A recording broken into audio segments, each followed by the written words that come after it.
नमस्कार, सनातन संस्कार पीठ चैनल में मैं उमेश तिवारी आपका स्वागत करता हूं।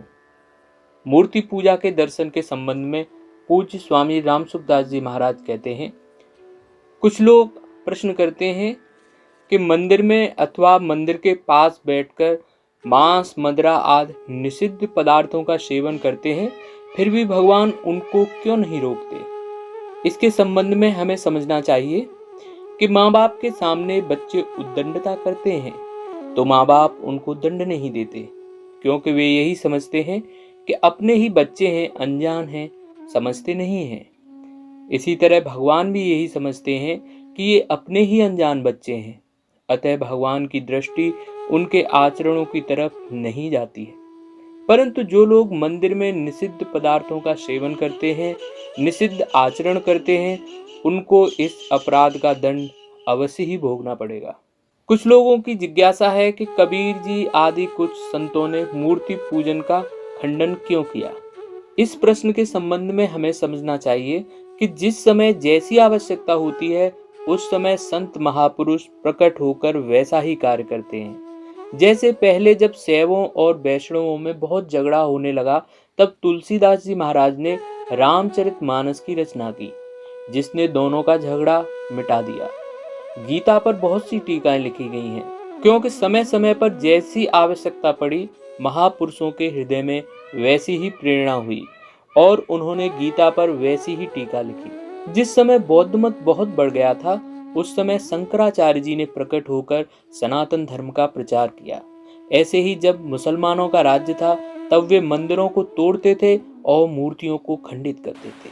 अतः उस समय कबीर जी आदि संतों ने कहा कि हमें मंदिरों को मूर्ति पूजा की जरूरत नहीं है, क्योंकि हमारे परमात्मा केवल मंदिर में या मूर्ति में ही नहीं है, प्रत्युत सब जगह व्यापक है। वास्तव में उन संतों का मूर्ति पूजा का खंडन करने में तात्पर्य नहीं था, प्रत्युत लोगों को किसी तरह परमात्मा में लगाने में ही तात्पर्य था। अब कुछ लोगों का प्रश्न होता है कि अभी तो वैसा समय नहीं है, मुसलमान मंदिरों को, मूर्तियों को नहीं तोड़ रहे हैं, फिर भी उन संतों के संप्रदाय में चलने वाले मूर्ति पूजा का, साकार भगवान का खंडन क्यों होता है।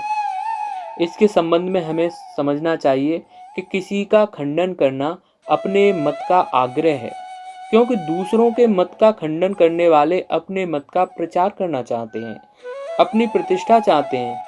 अभी जो मंदिरों का, मूर्ति पूजा का, दूसरों के मत का खंडन करते हैं, वे मतवादी वस्तुतः परमात्म तत्व को नहीं चाहते, अपना उद्धार नहीं चाहते, प्रत्युत अपनी व्यक्तिगत पूजा चाहते हैं, अपनी टोली बनाना चाहते हैं, अपने संप्रदाय का प्रचार चाहते हैं। ऐसे मतवादियों को परमात्मा की प्राप्ति नहीं होती। जो अपने मत का आग्रह रखते हैं वे मतवाले होते हैं और मतवालों की बात मान्य अर्थात मानने योग्य नहीं होती। मानस में गोस्वामी तुलसीदास जी ने कहा है कि बातुल भूत विवश मतवारे, ते नहीं बोले हैं बचन विचारे। ऐसे मतवाले लोग तत्व को नहीं जानते। निराकार को मानने वाले साकार मूर्ति का खंडन करते हैं तो वे वास्तव में अपने इष्ट निराकार को ही छोटा बनाते हैं, क्योंकि उनकी धारणा से ही यह सिद्ध होता है कि साकार की जगह उनका निराकार नहीं है, अर्थात उनका निराकार एक देशीय है। अगर वे साकार मूर्ति में भी अपने निराकार को मानते तो फिर वे साकार का खंडन क्यों करते।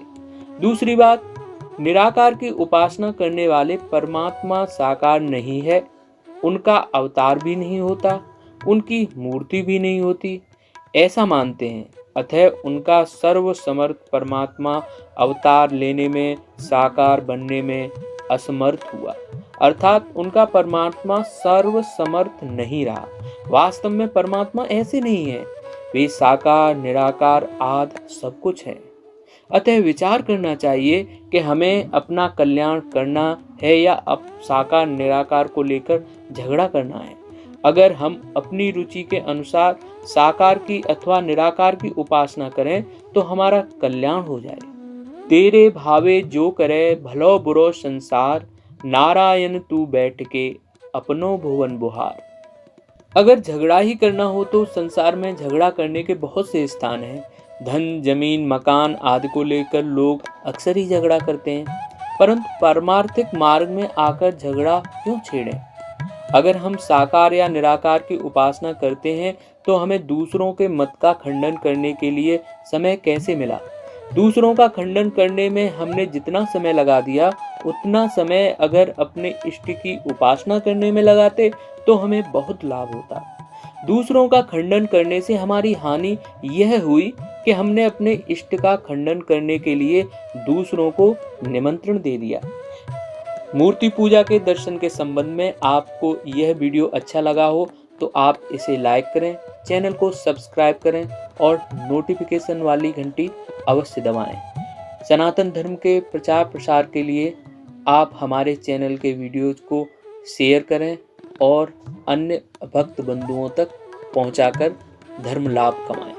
धन्यवाद।